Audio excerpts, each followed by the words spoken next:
So, Laura, I'm going to start with you. Can you talk about how, ideally, social interactions and physical activity are interconnected, especially for those who are struggling to stay active? And what would you say are the best strategies to encourage and maintain physical activity? So, there is actually a very tight link between activity, the activity that you do, the relationship that you have with your body, and I don't want to say your identity, but I want to say the thoughts that you have about yourself, which is not exactly the same thing. So it's the core belief system.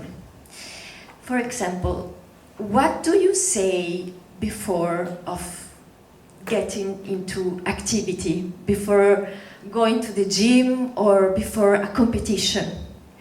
What do you say to yourself when you're doing a physical effort? Do you say that it's not enough? Do you say that you wish you were more prepared? And also, what do you say after?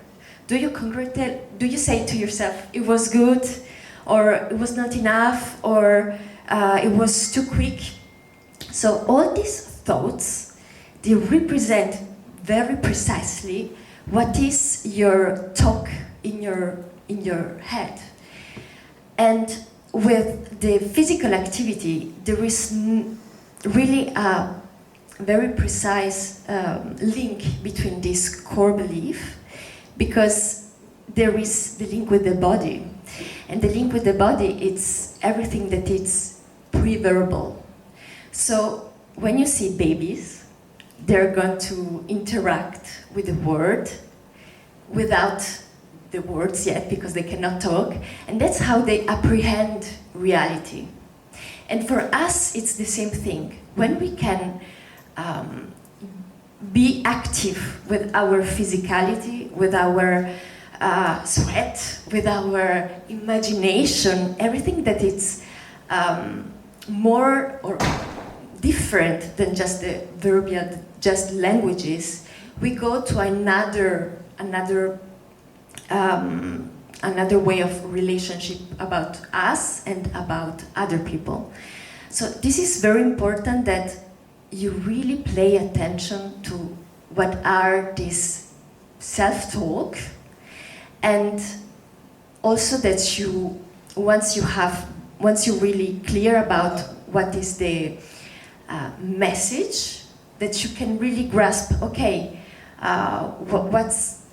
what is really happening beyond the message. You start really to be in relationship with this talk, but not with other thinking, but go back to the body, go back to sensation. For example, that's what, before we talk about imagination, imagination, it's another register of expression.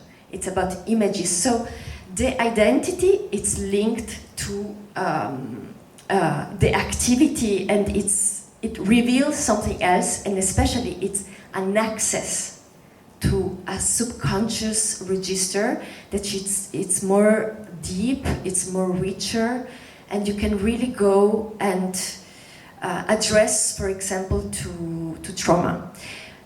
Maybe some of you have read The Body Keep the Scores. It's because trauma, it's very much stuck in the body.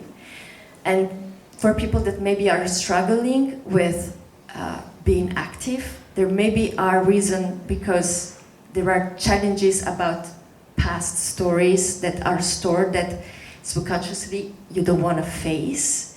So it's really important to be conscious about that being active. It's more than, for example, Excel or burning calories or this storytelling that we hear. It's really about something really deep.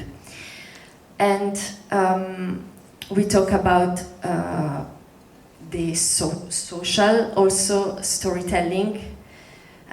You mentioned, for example, boys, girls, there is, for young people, there is a very things that happened because children can play naturally, and then there is something that happened that people approach to adulthood, and this is actually a very sad moment for people because you have to mourn childhood.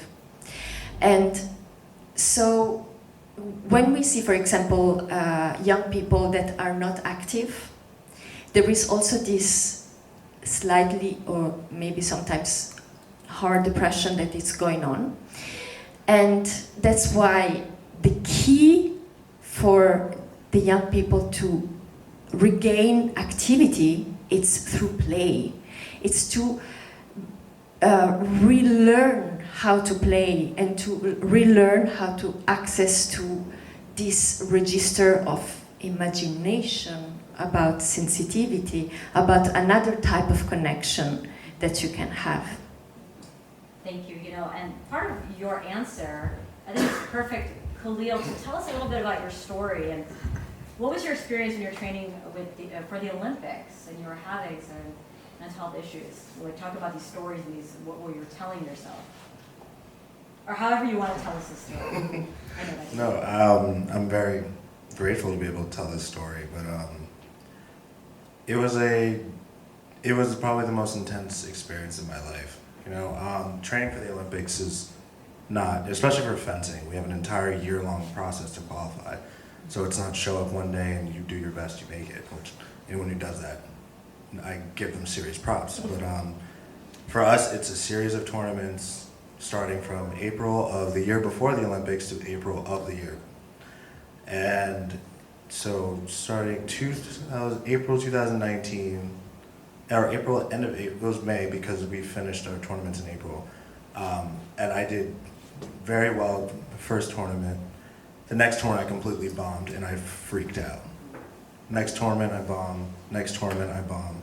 And over a period of about 6 months, I'm like doing well, like not doing well as I want to, and I have this really serious fear of not making the Olympics. But then pandemic happens and we have an entire year break, and that was like another tough part for us because not only do we have a break from competition, but we weren't allowed to practice either. And in fencing is a combat sport, so you are dependent on being around other people, coaches, training partners, and such. So there was no lack of motivation to do anything physical at all. And getting through that kind of taught me more so about, like, it's not just about physical fitness, but also your mental fitness as well. And again, just as some people were saying earlier, I had to imagine myself fencing in Tokyo, fencing in front of a crowd on TV, in front of my family and friends, and achieving all of my dreams. Because that motivation, once I found out the world shut down, that motivation went away very quickly. And so it was more like a restarting period for us, and then being able to get back, slowly integrating with training through various COVID restrictions as well. And then the tougher part wasn't the training part, it was actually competing. Because in our Olympics, we didn't have fans, we had all these other COVID restrictions. So it wasn't what you would expect the Olympics to be. Like, being here in Paris right now is, I like to say, my first experience of the Olympics, because I'm seeing like a beautiful city, fans cheering. I watched some fencing and I was like, oh, this is an experience that we didn't have. But again, it was more like you still had to keep yourself mentally focused then, and no matter what, if you're missing out on something, you still have to be ready for your competition. No, I think that makes sense too when you're talking about mental fitness. I'd be curious, just one follow-up about this. Being open about this story, we're seeing a lot of athletes talk about their mental health, right? Simone Biles we were talking about earlier, she was very open about her experience in Tokyo. Did you find that there was any stigma when you talk about this to people? Was there, or has the world changed enough that this wasn't the problem? So when I first opened up about my mental health, and I was diagnosed I'm 27 years old now, I was diagnosed at 19 with severe depression and anxiety. It wasn't something then that I can, well, it's kind of crazy, I can think that's almost 10 years now. But there was a stigma, especially being an African American man, and especially within our community, it's really hard to talk about. And it was hard to even speak about with my family, but through therapy, and then my mentor, Peter Westbrook, and the various coaches at my club, it became easier in a sense. But then one day, my depression got really bad when I was at my undergrad school, Penn State University, and I had to leave. And it got to a point where people were asking me a lot of questions of why I left, but I wasn't comfortable talking about it because everyone looks at you and they're like, oh, you have depression, what's wrong with you? You know, you travel, at 19, you're traveling the world, you're doing something you love, what are you upset about? Why are you sad? Toughen up. And that was something I really got a lot, was toughen up. So one day, I just went on my Instagram and I was just like, I'm just gonna talk about this because this needs to be addressed. I need people to stop wondering what is going on with me. I just want to be out in the open and get this weight off my shoulders. So in that sense, I was very happy to do that. And then more people started coming to me about their mental health struggles. And as time went on, I saw more people openly speaking about it. So yes, definitely more athletes are speaking about it because it's very tough. You know, being a high-level athlete is extremely vulnerable. You know, every day you're putting your all into something, and then once you go out and compete on the Olympic stage, it's the biggest stage in the world, you're susceptible to any and all forms of criticism. Win or lose, every decision you make, you're in your head like, is this the right thing to do? So you have to program your mind to a point where you don't think about it, and your body is what has to take over.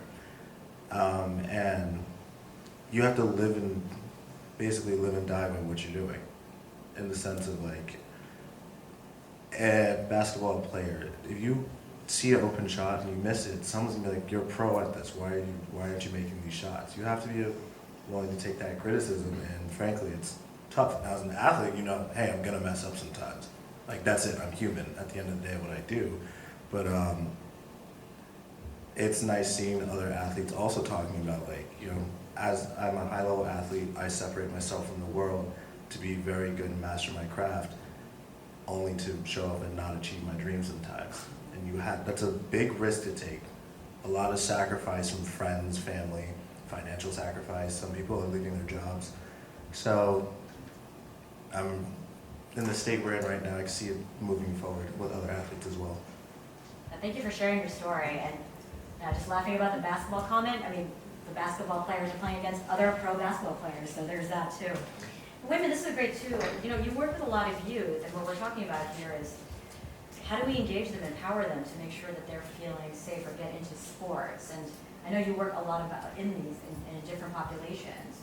Maybe some of them there's groups that are stigmatized, or they may not be able to access these type of activities. So can you tell us a little bit about how you're empowering children and youth to try to change some of this? Sure. Well, first of all, I want to thank you, Aditi, and also Blemish and EOD Global for putting on this conference, because the discussion about the importance of youth and sports participation and mental health, I think, is critical for all of us to engage in, because what we want to do is eventually, through sports participation, develop well-balanced, well-adjusted youth. And while with what I do with the Boys and Girls Club, is really about introducing young people to sport. And it's not so much about creating elite level athletes, but it's more about having children become less sedentary. So right now, on average in the United States, about 20% of the youth 25% of the youth get about an hour's worth of physical activity a day. Now, the gentleman spoke earlier about being outside and participating in all different types of sports. When I was a kid, we always had to go outside and get some air. So our parents used to say, just to get out of their hair and just do something. So we ran around and played a lot of sports. But what we see now is there's more and more screen time on the phones and less time engaging in any sort of physical activity. So what we do at the Boys and Girls Club is try to introduce the kids, the young people, to a variety of different sports. Not so much for the purpose of creating elite level athletes, but just for them to get exercise and develop that balance. And really through sports participation, develop a sense of, in particular team participation, camaraderie, dealing with adversity, overcoming obstacles, persistence in terms of practicing to get better. So all of those are life skills that you apply on in life, but through sports participation, we use sports as a hook to teach those life skills. And we teach a variety of different sports. Now, our primary sports have been just based on interest, basketball, baseball, football, not necessarily in that order. But what we found is up to the age of about 5 or 6, or maybe 8, young ladies would engage in the sports because it'd be co-ed participation. But then as they got beyond that, as hormonal change takes place, they were losing interest in participating in a lot of those contact type sports. So we've expanded our offering to include a higher emphasis on soccer and volleyball, just to keep young ladies engaged more. Not that we prohibit them from participating in the other sports, but it's just something that we found that there's a lot greater interest in participation there. So we try to offer a variety of sports that will encourage participation across the board in youth, and then across genders as well.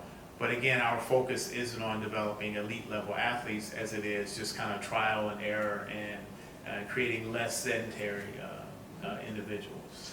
Just a follow-up, we were talking earlier, and Michael earlier was saying that his daughter is in sports, and he's noticed a difference in her resilience. And so do you notice also with the youth that you're working with, the type of differences in their resilience and ability to behavior, whatever it was that you see differences and changes for that? Sure. So we see, we try to make the experiences as positive as possible with rewards, if you will, at the end of the season. For example, if you're playing in a basketball team, then there's a sports basketball museum in the Kansas City area. It's called the College Basketball Experience. So that becomes our Final Four. So the teams strive to get there and play.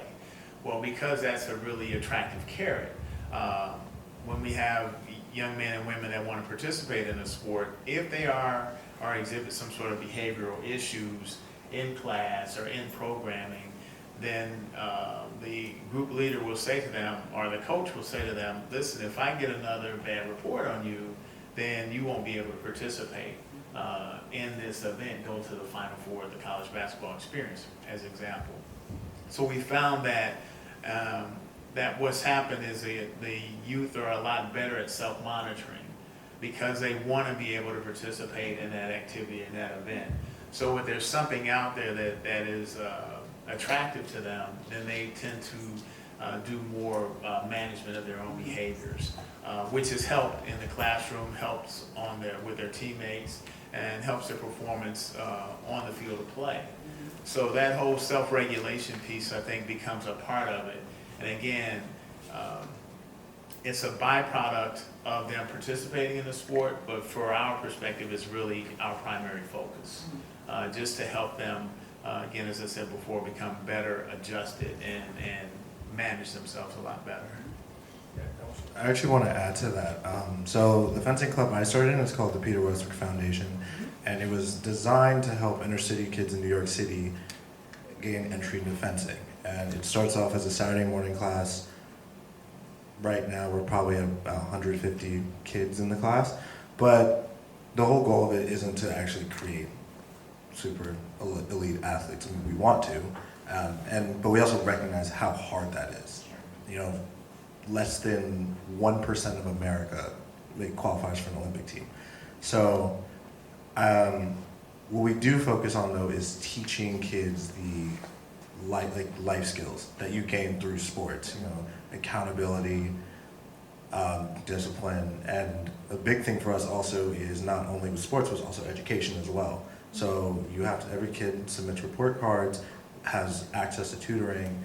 We have a great high school graduation rate, but once we see grade slipping or we see also behavioral changes, especially negative behavioral changes that are impacting themselves and the kids around us, then we talk to the kids, comfort them a little bit, but also we let them know too that this space is a space for them where they can be open.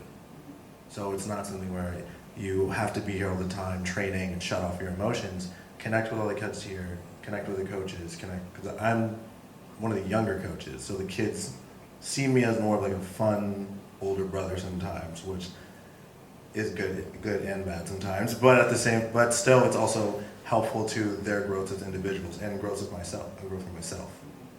Yeah. Don't worry, you're gonna get older no matter what. So you can be the cool coach for now. Laura, focusing on this, Europe I know is a little bit different than the U.S. in the way that they structure their sports.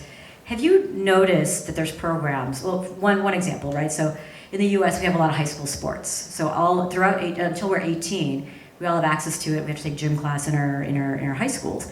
But I know in Europe it's not exactly like that because your schooling is a little bit different. Have you seen any interventions or anything that is similar to what we're describing, or to try to help some of this problem?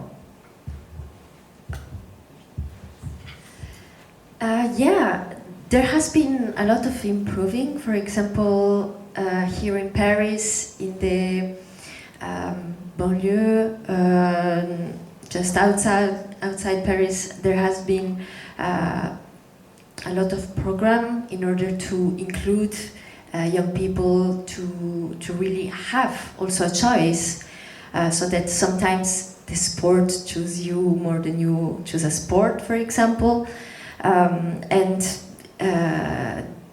But the thing is, it's not everywhere, and there is still a lot of improvement, that must be made. For example, also I think the program could be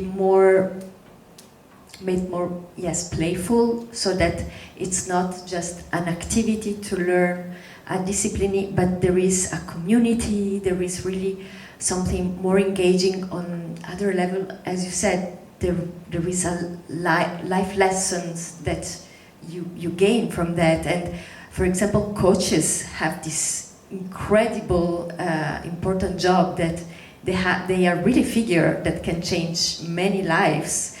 So probably also teacher coaches, they need more validation and more way to really arrive to this young public. And another important factor is, of course, parents, because you can say to your children, it's important to read, but the things that is more effective is seeing your parents reading and enjoying, and that's the same for sports. If you want your children to be active, the best thing you can do is doing sports. So I'm going to ask one last question for everybody to give their answer. Based on your specific expertise, how have you seen a difference in discussion about mental health since you started training or working with youth until today? What have you seen, like a good and a bad thing? Or both, or all good? There has been a lot of improvement. There is, I think, you really mentioned about the fact of speaking out and having people coming to you, and this is a key factor to not finding yourself alone. And it's, I feel that people are more open, and there is a community that it's very important, and there is a real role on that. At the same time, if I have to find a negative side, it's that sometimes there is misunderstanding about some diagnosis. For example, I hear talking a lot about narcissism, the perverse narcissist. And the thing is, there is, every time in a issues, there is a system that must be understood. it's not about that, and that, the elements that gives a results, and then I identify in something, and that's it. There is a whole world. It's very complex, but it's very fascinating when you really see the link between the elements. So I think that the narration must be more complex sometimes, but the best thing is to have real stories, also about overcoming difficult things, because it gives hope, and hope is very important. To answer your question, I do think I'm very proud of people being more open about their issues and actually seeking help, because not only being open about anyone's mental health, but also seeking therapy or going to or psychiatry if you need any medication. That's a step of being that people are really afraid of taking, which is, for me, I think, the first step. And on the other side of it, and this is when people acknowledge these issues, but then they don't do the actual work to get past it sometimes. And I understand, I won't judge anyone's situations or anything like that. With our own mental health sometimes, it also comes with work, because this is a thing we live with. And while it doesn't go away sometimes, there's a way of managing it. And that's another thing. And also, people are starting to realize that as well, is that it's not just, oh, you'll be better within 6 months, and then that's it. It's a daily task that eventually gets easier, but the more you work at it, it gets easier. That's why I now see it more as a certain level of fitness as well, not just physical, but also mental fitness. The more you go to the gym, easier it is to lift certain weights. But the more you work on some things mentally, the mental exercises, meditations, stuff like that, it gets easier.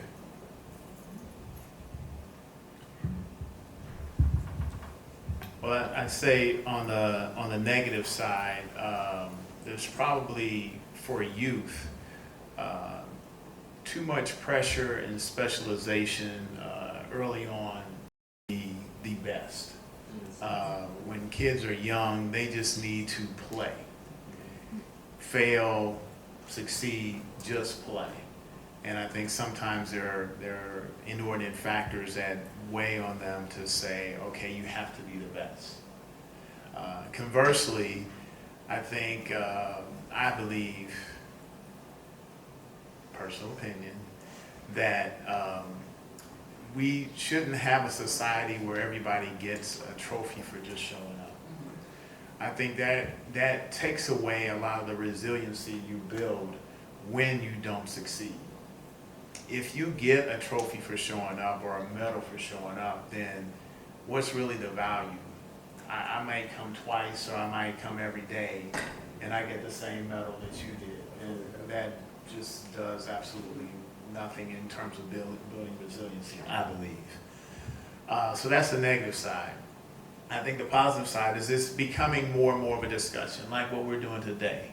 I think this is critical, because each one of the folks here will have a discussion, hopefully with someone that's either here or a friend or a colleague, and just talk about what was discussed.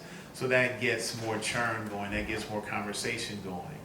And I commend you and other athletes that are speaking out about some of the challenges that you face, because there was, in the States and the NBA, there were several players over the past few years that have actually done commercials talking about some of the challenges that they had mentally, because from the outside looking in, people assume because you're a professional athlete, you make all this money, your life is a dream. And that's not necessarily the case. Everybody has problems. So that it's becoming more and more part of public discourse, I think, is a good thing, and hopefully becomes less and less stigmatized, so people can talk about it, because no one's immune from having those challenges. It's just identifying it and being able to deal with it. I just want to add one more thing, is because I also now realizing the technological side of this as well. So that because the more people have been speaking up about this, people are also recognizing now that our mental health is affecting our performance in work or on the court and such, right? So now we're seeing a different progression in sports technology as well, between like tracking people's sleep patterns, recovery, all of that, because all that comes into play where we know, when we walk in to the court and we're just like, oh, this is not that day. Like it's gonna be, we always say, like, it's gonna be one of those days. Based off of the warm up, you wake up and you're like, oh, I didn't get enough sleep, I don't know what's going on. And now it's easier to track things like this. And also even, because of our schedules, sometimes it's hard even keeping up with therapy. You know, if you don't have it, but you know, I sometimes, like, I found out about BetterHelp. Amazing app, helps low-cost therapy. They assign someone to your specific needs of what you're dealing with, and you can set it up virtual or just talk to them through the app. And I think that's like one of the beautiful things now about how technology is also pushing towards improving society's mental health. I don't think we could have had a better last answer to pull together physical activity and mental health and tech. Thank you with just talking about how they're actually doing that in sports to look at it. I know we're a little bit over because we have a party to get to, but I'll take one question for this panel, just like I did for everybody. Anybody have a question?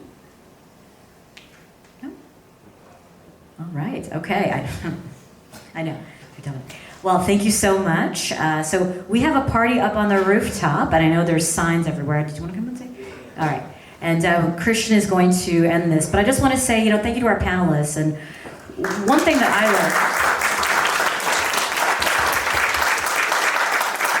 I just want to stress what a lot of them have said, that, our health is not in a vacuum. Our physical health is mental health, is physical health. They're all related, they're not separate. The human body works in that manner. And that connection is really important in whatever way that is, whether it's tech, whether it's not. But we all need each other, and we all need to connect with each other, because that's actually how, as humans, we can actually improve our mental health as well. So thank you, everybody. I'll give it over to Christian.